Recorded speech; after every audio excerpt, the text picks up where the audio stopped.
Hi friends, నా పేరు గోపాల్. మీరు చూస్తున్నారు tech for baba YouTube channel. So Indian polity chapter wise బిట్స్లో భాగంగా ఈరోజు మనం సెకండ్ వీడియోని అయితే మనం చూస్తున్నాము. ఇండియన్ పాలిటీకి సంబంధించినటువంటి సెకండ్ వీడియో ఇది. సో గత పోటీ పరీక్షల్లో మనకు అడిగినటువంటి గ్రూప్ 1, గ్రూప్ 2, గ్రూప్ 4, అదేవిధంగా తెలంగాణ ప్రభుత్వం కండక్ట్ చేసేటటువంటి ఎస్ఐ కానిస్టేబుల్, అలాగే ఏపీ ప్రభుత్వం కండక్ట్ చేసినటువంటి ఎస్ఐ కానిస్టేబుల్, ఏఈఏడబ్ల్యూకి సంబంధించినటువంటి ఎగ్జామ్స్తో పాటు టీఎస్పీఎస్సీ కండక్ట్ చేసేటటువంటి ఎగ్జామ్స్, అదేవిధంగా సెంట్రల్ నుండి మనకు 70,000 నోటిఫికేషన్ అనేది రాబోతున్నటువంటి నేపథ్యంలో స్టాఫ్ సెలక్షన్ కమిషన్ నుండి వచ్చినటువంటి బిట్స్, ప్రీవియస్ బిట్స్, అలాగే రైల్వే రిక్రూట్మెంట్కి సంబంధించినటువంటి ప్రీవియస్ బిట్స్, యూపీఎస్సీకి సంబంధించినటువంటి ప్రీవియస్ బిట్స్ అన్నింటినీ కలిపి చాప్టర్ వైజ్గా మన ఛానల్ ద్వారా ప్రీవియస్ బిట్స్ని అందించడం జరుగుతుంది. సో ఫ్రెండ్స్, వీటిని మిస్ కాకుండా ఉండడానికి ఛానల్ని సబ్స్క్రైబ్ చేసుకోండి. అలాగే డైలీ కరెంట్ అఫైర్స్ మరియు జీకేకి సంబంధించినటువంటి అప్డేట్స్ని కూడా మిస్ కాకుండా ఉండడానికి కింద డిస్క్రిప్షన్లో టెలిగ్రామ్కి సంబంధించినటువంటి గ్రూప్ లింక్ అయితే ఇస్తాను. సో అందులో దాని మీద క్లిక్ చేసి గ్రూప్లో కూడా జాయిన్ అవ్వండి. సో లేదా టెక్ ఫోర్ బాబాయ్ జాబ్ అప్డేట్స్ అని చెప్పేసి సెర్చ్ చేసినట్లయితే టెలిగ్రామ్లో సో మన గ్రూప్ కూడా రావడం జరుగుతుంది, అందులో జాయిన్ అవ్వండి. సో ఫ్రెండ్స్, టాపిక్లోకి వెళ్ళిపోదాం. ఓకే ఫ్రెండ్స్, రాజ్యాంగ ప్రవేశికను భారత జాతికి జాతక చక్రంగా అభివర్ణించింది ఎవరు? Options: Ambedkar, K M Munshi, Jawaharlal Nehru, Sardar Vallabhbhai Patel. So దీనికి సంబంధించినటువంటి ఆన్సర్ మీకు తెలిసినట్లయితే కింద కామెంట్ సెక్షన్లో తెలియజేయండి. సో కామెంట్ చేయండి, దీనికి సంబంధించినటువంటి ఆన్సర్ నేను చివరిలో తెలియజేస్తాను. ఓకే ఫ్రెండ్స్, ఫస్ట్ క్వశ్చన్: రాజ్యాంగం అనే భావనను తొలిసారి ప్రతిపాదించిన వ్యక్తి ఎవరు? Option: Aristotle, Jawaharlal Nehru, Gandhiji, Rajendra Prasad. Answer: Aristotle. Aristotle రాజ్యాంగం అనే భావనను తొలిసారి ప్రతిపాదించినటువంటి వ్యక్తి. Second question. సో ఇవన్నీ కూడా మనకు గత పోటీ పరీక్షల్లో అడిగినటువంటి బిట్సే, ప్రతిదీ ఇంపార్టెంటే ఫ్రెండ్స్, స్కిప్ చేయకండి. సో భారత రాజ్యాంగ పరిషత్ తొలి సమావేశం. Options: 9 December 1946, 11 December 1946, 9 December 1950, 11 December 1950. Answer: 9 December 1946. భారత రాజ్యాంగ పరిషత్ యొక్క తొలి సమావేశం డిసెంబర్ 9, 1946 నాడు అవ్వడం జరిగింది. నెక్స్ట్ క్వశ్చన్: భారత రాజ్యాంగ రచనా సంఘంలో సభ్యులు ఎవరు? భారత రాజ్యాంగ రచనా సంఘంలో రచనా కమిటీలో సభ్యులు ఎవరు? ఆప్షన్స్: కేఎం మున్సి, ఏ కృష్ణస్వామి అయ్యర్, ఎన్ గోపాలస్వామి అయ్యంగార్, పై వారందరూ. ఆన్సర్: పై వారందరూ. సో ఇందులో మొత్తంగా ఒక అధ్యక్షుడు, 6 సభ్యులతో ఈ కమిటీ ఏర్పాటు కావడం జరిగింది. ఒక అధ్యక్షుడు ఎవరు అని అంటే అంబేద్కర్ గారు అధ్యక్షుడిగా ఉండడం జరిగింది ఈ రాజ్యాంగ రచనా కమిటీకి. అలాగే 6 సభ్యులను మనం చూసుకున్నట్లయితే, సో మొదటి వ్యక్తి సో కేఎం మున్సి, అదేవిధంగా రెండవ వ్యక్తి ఏ కృష్ణస్వామి అయ్యర్, అల్లాడి కృష్ణస్వామి అయ్యర్, అదేవిధంగా ఎన్ గోపాలస్వామి అయ్యంగార్, ఈయనతో పాటు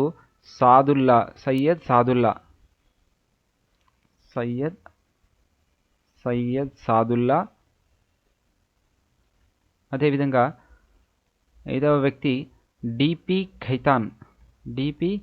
ఖైతాన్, 6వ వ్యక్తి వచ్చేసరికి బిఎల్ మిత్తల్. తర్వాత ఈయన ఆరోగ్యం బాగుండకపోవడంతో సో ఇతని ప్లేస్లో టిటి కృష్ణమాచారి రావడం జరిగింది. అలాగే బిఎల్ మిత్తల్ స్థానంలో ఇతని ఆరోగ్యం కూడా బాగుండకపోవడంతో సో ఇతని ప్లేస్లో ఎన్ మాధవరావు రావడం జరిగింది. సో ఇవి ఇంపార్టెంట్. సో చాలా ఎగ్జామ్స్లో అడగడం జరిగింది. రాజ్యాంగ రచన కమిటీ యొక్క అధ్యక్షుడు ఎవరు అని చెప్పేసి అడగడం జరిగింది. అలాగే ఆ యొక్క సభ్యుల పేర్లను ఇచ్చేసి ఎవరు లేరు, ఎవరు ఉన్నారని చెప్పేసి అడగడం జరిగింది. సో ఇవి ఇంపార్టెంట్, ఇది కూడా గుర్తుంచుకోండి. సో నెక్స్ట్ క్వశ్చన్: భారత రాజ్యాంగంపై మొట్టమొదటి గ్రంథ రచయిత. Option: B R Ambedkar, Durgadas Basu, H M Seervai, Jawaharlal Nehru. Answer: H M Seervai. So భారత రాజ్యాంగంపై మొట్టమొదటి గ్రంథ రచయిత ఎవరు అని అంటే హెచ్ఎం సిర్వామ్. సో ఈయన మొట్టమొదటి గ్రంథం రాయడం జరిగింది భారత రాజ్యాంగంపై. నెక్స్ట్ క్వశ్చన్: భారత రాజ్యాంగ పరిషత్ ఆఖరిసారిగా ఎప్పుడు సమావేశమైంది? ఆప్షన్స్: జనవరి 24, 1950, జనవరి 26, 1950, ఆగస్టు 15, 1957, నవంబర్ 26, 1949. ఆన్సర్: జనవరి 24, 1950. 1950 జనవరి 24 నాడు భారత రాజ్యాంగ పరిషత్ యొక్క ఆఖరి సమావేశం జరిగింది. అంటే భారత రాజ్యాంగం అమలు కావడానికి 2 రోజుల ముందు ఈ యొక్క రాజ్యాంగ పరిషత్ యొక్క చివరి సమావేశం అనేది అవ్వడం జరిగింది. సో నెక్స్ట్ క్వశ్చన్: భారతదేశం సర్వసత్తాక ప్రజాస్వామ్య గణతంత్ర రాజ్యంగా ఏర్పడిన రోజు. ఆప్షన్స్: ఆగస్టు 15, 1947, జనవరి 30, 1948, జనవరి 26, 1950, నవంబర్ 26, 1950. ఆన్సర్: జనవరి 26, 1950. అంటే మన రాజ్యాంగము అమల్లోకి వచ్చినటువంటి ఈ రోజును గణతంత్ర రాజ్యంగా మనం చేసుకోవడం జరిగింది. సో అది జనవరి 26, 1950. నెక్స్ట్ క్వశ్చన్: భారత రాజ్యాంగము ఎన్ని రోజుల్లో తయారు చేయబడింది? ఆప్షన్స్: 2 సంవత్సరాల 11 నెలల 10 రోజులు, 2 సంవత్సరాల 11 నెలల 18 రోజులు, 3 సంవత్సరాల 10 నెలల 10 రోజులు, 3 సంవత్సరాల 11 నెలల 18 రోజులు. ఆన్సర్: 2 సంవత్సరాల 11 నెలల 18 రోజులు. సో ఈ బిట్ కూడా చాలాసార్లు అడగడం జరిగింది. సో ఇంపార్టెంట్, గుర్తుంచుకోండి. 2 సంవత్సరాల 11 నెలల 18 రోజుల్లో మన భారత రాజ్యాంగాన్ని రాయడం జరిగింది. నెక్స్ట్: హిందీని కేంద్ర ప్రభుత్వ భాషగా భారత రాజ్యాంగ పరిషత్తు ఎప్పుడు ఆమోదించింది? ఆప్షన్స్: సెప్టెంబర్ 24, 1949, ఆగస్టు 15, 1947, నవంబర్ 26, 1949, జనవరి 26, 1950. Answer: September 14, 1949. సెప్టెంబర్ 14, 1949లో హిందీని కేంద్ర ప్రభుత్వ భాషగా రాజ్యాంగ పరిషత్తు ఆమోదించడం జరిగింది 1949లో. నెక్స్ట్ క్వశ్చన్: రాజ్యాంగ నిర్మాణ సభకు రాజ్యాంగ సలహాదారు ఎవరు? Options: B N Rau, P C Rao, M C Setalvad, B R Ambedkar. Answer: B N Rau. So ఇదే క్వశ్చన్ మనకు చాలా టైప్స్లో అడగడం జరిగింది. భారత రాజ్యాంగ నిర్మాణ సభకు ముఖ్య సలహాదారు ఎవరని చెప్పేసి అడుగుతారు, లేదంటే రాజ్యాంగ సలహాదారు ఎవరని చెప్పేసి అడుగుతారు. సో ఆన్సర్ వచ్చేసరికి బిఎన్ రావు లేదా బెనగల్ నరసింహారావు.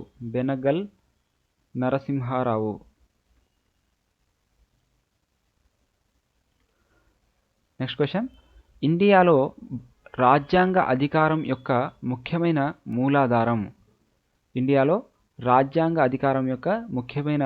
మూలాధారం. ఆప్షన్స్: ప్రజలు, రాజ్యాంగము, పార్లమెంటు, అసెంబ్లీ. ఆన్సర్: ప్రజలు. సో ప్రజలచే ఎన్నుకోబడతారు కాబట్టి ఇండియాలో రాజ్యాంగ అధికారం యొక్క ముఖ్యమైన మూలాధారం ఎవరు అంటే ప్రజలు. సో ప్రజలు ఓట్లు వేయడం వల్ల గెలుస్తారు కాబట్టి సో దీనికి సంబంధించినటువంటి ఆన్సర్ వచ్చేసరికి ప్రజలు. సో నెక్స్ట్: జాతీయ చిహ్నాన్ని రాజ్యాంగ ప్రతిలో చిత్రించినది ఎవరు? ఆప్షన్స్: దీనానాథ్ భార్గవ, నందన్లాల్ బోస్, ప్రేమ్ బిహారీ రైస్, సోమనాథ్ లహరి. ఇది యూపీఎస్సీలో అడిగినటువంటి బిట్ ఇది. సో ఆన్సర్ వచ్చేసరికి దీనానాథ్ భార్గవ జాతీయ చిహ్నాన్ని రాజ్యాంగ ప్రతిలో చిత్రించినది ఎవరు అంటే దీనానాథ్ భార్గవ. నెక్స్ట్ క్వశ్చన్: రాజ్యాంగ మౌలిక లక్షణము కానిది. ఆప్షన్స్: సమాఖ్య, లౌకికవాదము, న్యాయ సమీక్షా అధికారము, న్యాయస్థాన క్రియాశీలత.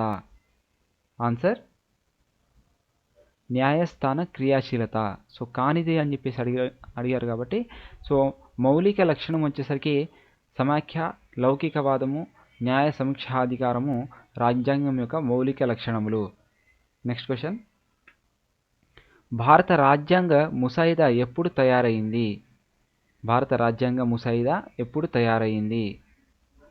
ఆప్షన్స్: అక్టోబర్ 2, 1946, అక్టోబర్ 2, 1947, జనవరి 1, 1948, నవంబర్ 4, 1948.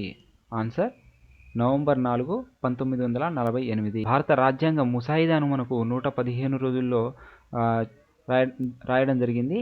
సో ఇది మనకు నవంబర్ 4, 1948లో పూర్తయింది. నవంబర్ 4, 1948లో భారత రాజ్యాంగ ముసాయిదా అనేది పూర్తయింది. సో నెక్స్ట్, భారతదేశంలో రాజ్యాధికారానికి మూలం ఏది? భారతదేశంలో రాజ్యాధికారానికి మూలం ఏది? ఆప్షన్స్: పార్లమెంటు, రాష్ట్రపతి, ప్రజలు, న్యాయశాఖ. ఆన్సర్: భారతదేశంలో రాజ్యాధికారానికి మూలం ఆప్షన్స్: పార్లమెంటు, రాష్ట్రపతి, ప్రజలు, న్యాయశాఖ. సో ఆన్సర్ ప్రజలు. భారతదేశంలో రాజ్యాధికారానికి మూలం ఏది అని చెప్పేసి గత పోటీ పరీక్షల్లో అడగడం జరిగింది. సో ఆన్సర్ ఏది అంటే ప్రజలు. నెక్స్ట్ క్వశ్చన్, మౌలిక రాజ్యాంగంలో ఉండిన ప్రకరణల సంఖ్య, ఆర్టికల్స్ల సంఖ్య. ఆప్షన్స్: 395, 315, 420, 465. ఆన్సర్: 395.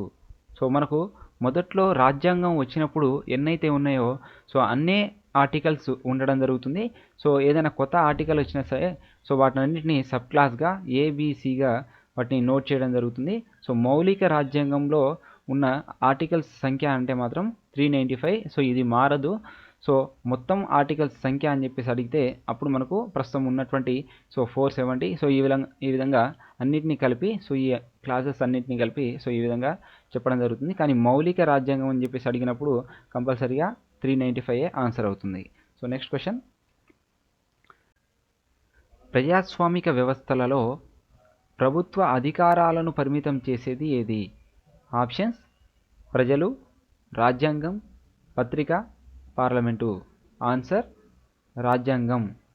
ప్రజాస్వామిక వ్యవస్థలలో ప్రభుత్వ అధికారాలను పరిమితం చేసేది ఏదంటే రాజ్యాంగము. సో రాజ్యాంగం ప్రభుత్వ అధికారాలను పరిమితం చేస్తుంది.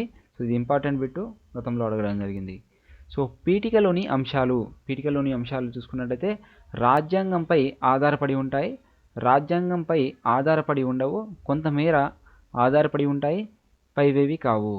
ఆన్సర్: రాజ్యాంగంపై ఆధారపడి ఉండవు. సో పీఠికలో ఉన్నటువంటి అంశాలు రాజ్యాంగంపై ఆధారపడి ఉండవు. నెక్స్ట్ క్వశ్చన్, ఈ క్రింది వారిలో ఎవరి అధ్యక్షతన 1928 మే 19న రాజ్యాంగ రచనకు అఖిలపక్ష కమిటీ నియమించబడింది? సో దీనినే నెహ్రూ రిపోర్ట్ అని కూడా అంటారు. Options: Rajendra Prasad, Ambedkar, Jawaharlal Nehru, Motilal Nehru. Answer: Motilal Nehru. So 1928 మే 19 నాడు రాజ్యాంగ రచనకు ఒక అఖిలపక్ష కమిటీని ఏర్పాటు చేయడం జరిగింది. సో దానికి అధ్యక్షుడిగా మోతీలాల్ నెహ్రూని అధ్యక్షుడిగా ఉంచడం జరిగింది. సో ఇతను ఏర్పాటు చేసినటువంటి సో ఈ యొక్క అఖిలపక్ష కమిటీనే ఇచ్చినటువంటి రిపోర్ట్నే నెహ్రూ రిపోర్ట్ అని చెప్పేసి అంటారు. సో రాజ్యాంగ రచనకు భారతీయులు చేసినటువంటి తొలి ప్రయత్నంగా సో దీన్ని చెప్పడం జరుగుతుంది. సో ఇంపార్టెంట్, ఇది గుర్తుంచుకోండి. సో ఏ విధంగా అడిగేటటువంటి అవకాశం ఉందంటే ఇంకొక విధంగా, సో నెహ్రూ రిపోర్టు ఈ క్రింది వారిలో సో దేవరికి సంబంధించింది అని చెప్పేసి గతంలో అడగడం జరిగింది. ఆన్సర్ ఎవరంటే మోతీలాల్ నెహ్రూ. నెక్స్ట్ క్వశ్చన్, మతాన్ని ప్రభుత్వం నుండి వేరు చేయడాన్ని ఏమంటారు? ఆప్షన్: లౌకికవాదం, సామ్యవాదం, నాస్తికవాదం, మతరహితవాదం. ఆన్సర్: లౌకికవాదం. సో మతాన్ని ప్రభుత్వం నుండి వేరు చేయడాన్ని లౌకికవాదం అని చెప్పేసి చెప్పడం జరుగుతుంది. సో నెక్స్ట్ క్వశ్చన్, భారతదేశంలో సర్వసత్తాక సార్వభౌమాధికారం కలిగి ఉండేది ఎవరు?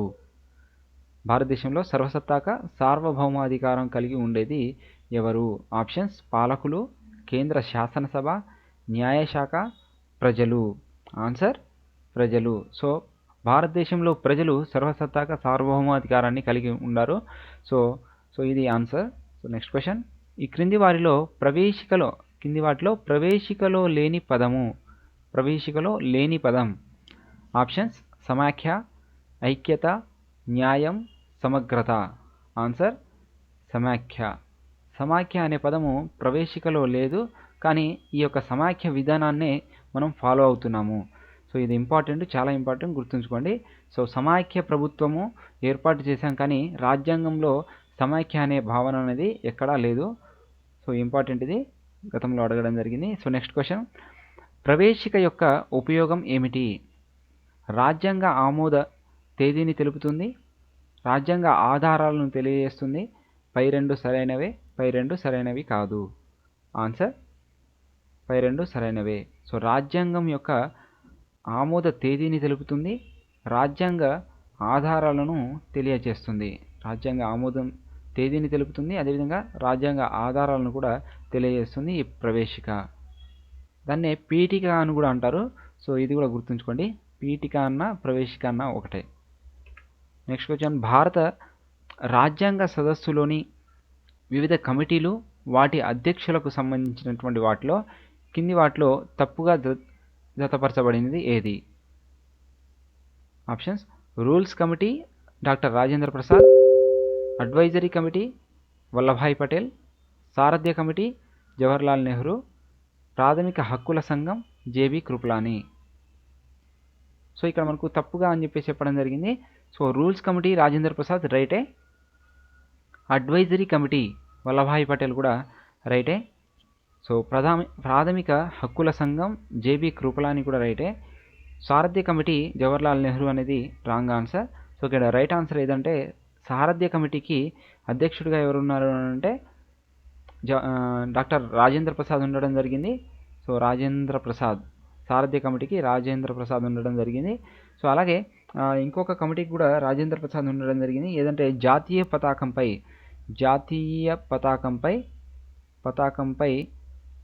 తాత్కాలిక కమిటీని ఏర్పాటు చేయడం జరిగింది. సో ఆ తాత్కాలిక కమిటీకి అధ్యక్షుడిగా రాజేంద్ర ప్రసాద్ ఉండడం జరిగింది. అయితే జవహర్లాల్ నెహ్రూ సో ఏ కమిటీకి అధ్యక్షుడిగా ఉన్నారు అని అంటే కేంద్ర అధికారాల కమిటీ. సో కేంద్ర అధికారాల కమిటీ అదేవిధంగా రాష్ట్ర కమిటీ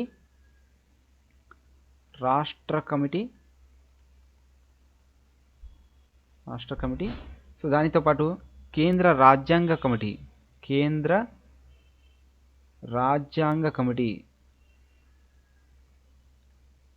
కమిటీ. సో ఈ మూడు కమిటీలకు జవహర్లాల్ నెహ్రూ అధ్యక్షుడిగా ఉండడం జరిగింది. సో ఇక్కడ ఉన్నటువంటి రాజ్యాంగ సదస్సులో వివిధ కమిటీలను చూసుకున్నట్లయితే మనం సో రూల్స్ కమిటీకి రాజేంద్ర ప్రసాద్, జాతీయ పతాకానికి సంబంధించినటువంటి తాత్కాలిక కమిటీకి కూడా రాజేంద్ర ప్రసాద్ ఉండడం జరిగింది, సారథ్య కమిటీకి కూడా రాజేంద్ర ప్రసాద్ ఉండడం జరిగింది. అలాగే అడ్వైజరీ కమిటీకి వచ్చేసరికి సర్దార్ వల్లభాయ్ పటేల్, ప్రాథమిక హక్కుల సంఘానికి జేబీ కృపలాని. సో ఇలాగా సో మొత్తం 22 కమిటీలను ఏర్పాటైతే చేయడం జరిగింది. సో ఈ 22 కమిటీల గురించి కూడా గత పోటీ పరీక్షల్లో ఇంపార్టెంట్స్ కొన్నింటిని అడగడం అయితే జరిగింది. ఒకసారి ఆ 22 కమిటీలలో ఇంపార్టెంట్ కమిటీలు ఒక 15 వరకు ఉంటాయి. సో ఒకసారి వాటిని కూడా రిపీటెడ్గా 15 నుండి రావడం జరుగుతుంది. ఒకసారి ఆ టాపిక్ని కూడా చూసుకోండి. సో నెక్స్ట్ క్వశ్చన్, ఈ క్రింది వాటిలో తప్పుగా జతపరిచినది. సో ఇక్కడ మనకు ఏమి ఇవ్వడం జరిగిందంటే వివిధ దేశాల నుండి మనం గ్రహించినటువంటి భారత రాజ్యాంగంలో గ్రహించినటువంటివి ఇవ్వడం జరిగింది. సో ఏ దేశం నుండి ఏం గ్రహించామనేది ఇవ్వడం జరిగింది. సో అవి చూద్దాం ఒకసారి. సో తప్పుగా జతపరిచింది అడగడం జరిగింది. సో ప్రాథమిక హక్కులు అమెరికా నుండి, ప్రాథమిక హక్కులు అమెరికా, పార్లమెంటరీ తరహా ప్రభుత్వం ఇంగ్లాండ్, అత్యవసర పరిస్థితి జర్మనీ, ఆదేశిక సూత్రాలు ఆస్ట్రేలియా. ఆన్సర్ తప్పుగా అని చెప్పేసి చెప్పడం జరిగింది కాబట్టి తప్పుగా ఉన్నది ఏదంటే ఆదేశిక సూత్రాలు ఆస్ట్రేలియా. సో మనం ఆదేశిక సూత్రాలను యాక్చువల్గా ఐర్లాండ్ నుండి గ్రహించడం జరిగింది. ఐర్లాండ్ నుండి గ్రహించడం జరిగింది.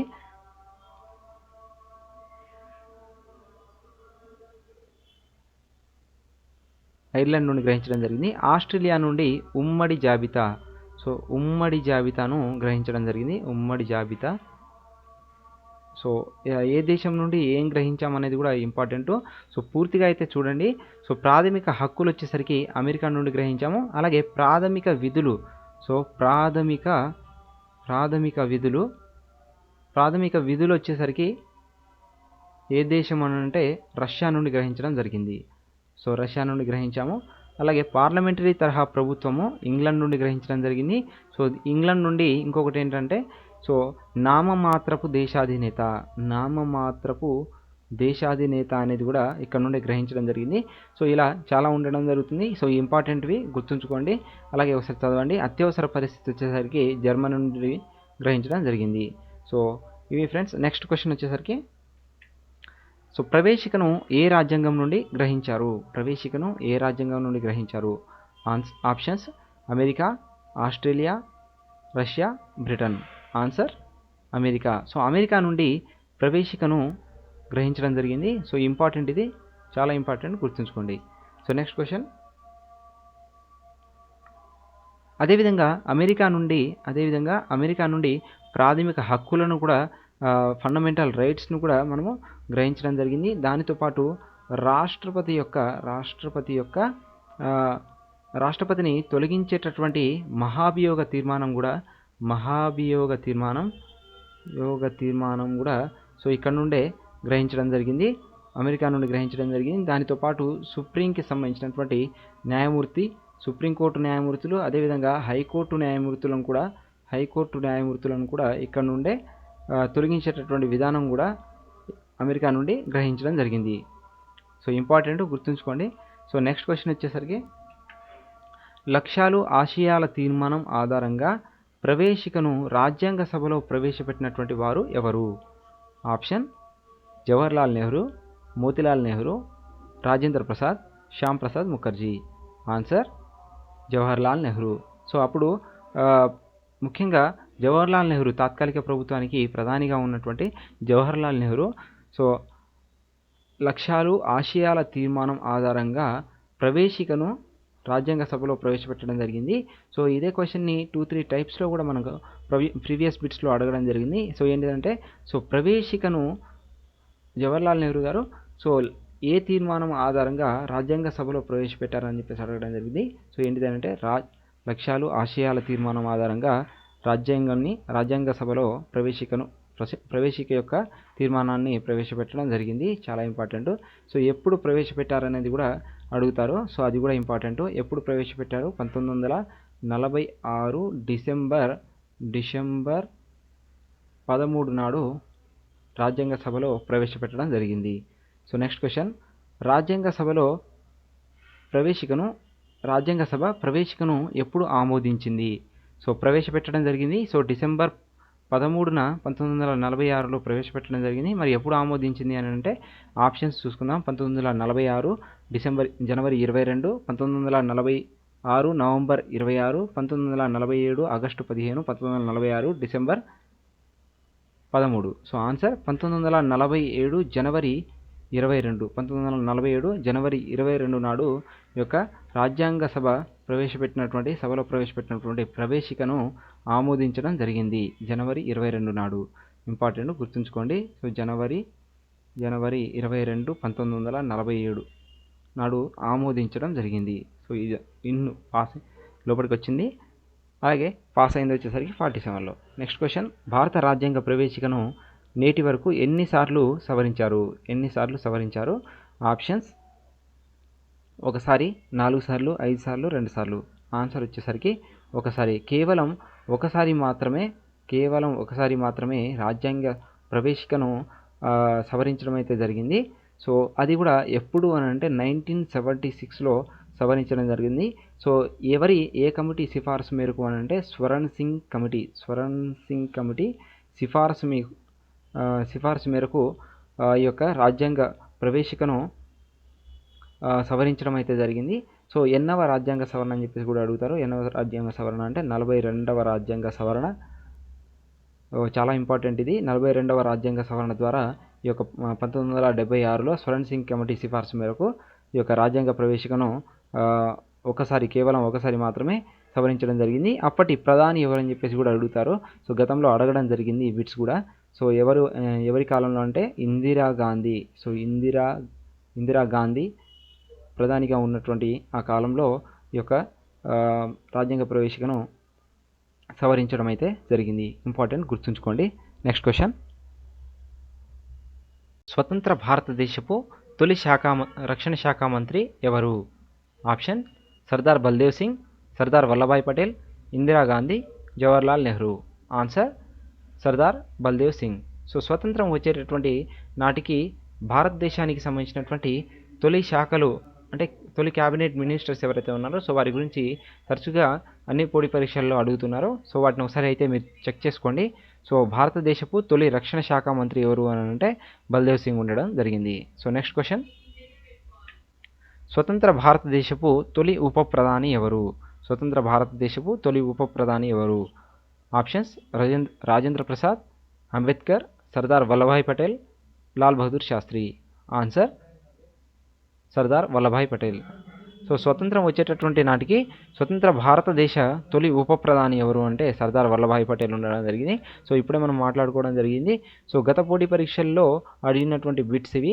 సో ప్రస్తుతానికి మనం చూసుకున్నట్లయితే సో గత పోటీ పరీక్షల్లో అడిగినటువంటి బిట్స్లలో తరచుగా cabinet ministers, first cabinet minister ఎవరు, సో ఫస్ట్ రక్షణ శాఖ మంత్రి ఎవరు, ఫస్ట్ ఉప ప్రధాని ఎవరు, అదేవిధంగా ఫస్ట్ ఆరోగ్య శాఖ మంత్రి ఎవరు, సో ఈ విధంగా అడగడం జరుగుతుంది. సో సర్దార్ వల్లభాయ్ పటేల్ వచ్చేసరికి తొలి ఉప ప్రధానిగా ఉండడం జరిగింది. సో దానితో పాటు మొదటి హోంశాఖ మంత్రి కూడా హోంశాఖ కార్యదర్శి కూడా మంత్రిగా కూడా సర్దార్ వల్లభాయ్ పటేల్ ఉండడం జరిగింది. సో దానితో పాటు ప్రసారాలు అదేవిధంగా బ్రాడ్కాస్టింగ్కి సంబంధించినటువంటి శాఖలను కూడా సర్దార్ వల్లభాయ్ పటేల్ నిర్వర్తించడం జరిగింది. ఆ బ్రాడ్కాస్టింగ్కి సంబంధించినటువంటి శాఖలను కూడా సర్దార్ వల్లభాయ్ పటేల్ మంత్రిగా ఉండడం జరిగింది. అదేవిధంగా రాజేంద్ర ప్రసాద్ని చూసుకున్నట్లయితే రాజేంద్ర ప్రసాద్ వచ్చేసరికి ఆరోగ్య మరియు వ్యవసాయ శాఖ మంత్రిగా ఉండడం జరిగింది. సో వ్యవసాయ శాఖలను మంత్రిగా ఉండడం జరిగింది. అంబేద్కర్ వచ్చేసరికి న్యాయశాఖ. అదేవిధంగా ఇక్కడ లాల్ బహదూర్ శాస్త్రిని చూసుకున్నట్లయితే ఈయన మనకు రెండవ ప్రధాని. సో ఈ విధంగా ఉండడం జరిగింది. ఇంపార్టెంట్ గుర్తుంచుకోండి.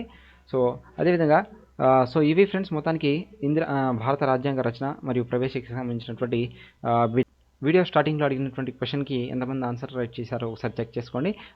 రాజ్యాంగ ప్రవేశికను భారత జాతికి జాతక చక్రంగా అభివర్ణించింది ఎవరు అని అంటే ఆన్సర్ కేఎం మున్సి. సో కేఎం మున్సి భారత జాతికి జాతక చక్రంగా ఈ యొక్క రాజ్యాంగ ప్రవేశికను అభివర్ణించడం జరిగింది. సో ఇది చాలా ఎగ్జామ్స్లో అడగడం జరిగింది. Very very very important bit ఇది. సో ఏఈఏడబ్ల్యూలలో అడగడం జరిగింది. అలాగే స్టాఫ్ సెలక్షన్ కమిషన్కి సంబంధించినటువంటి ఎగ్జామ్లో కూడా అడగడం జరిగింది. సో చాలా ఇంపార్టెంట్ బిట్ గుర్తుంచుకోండి.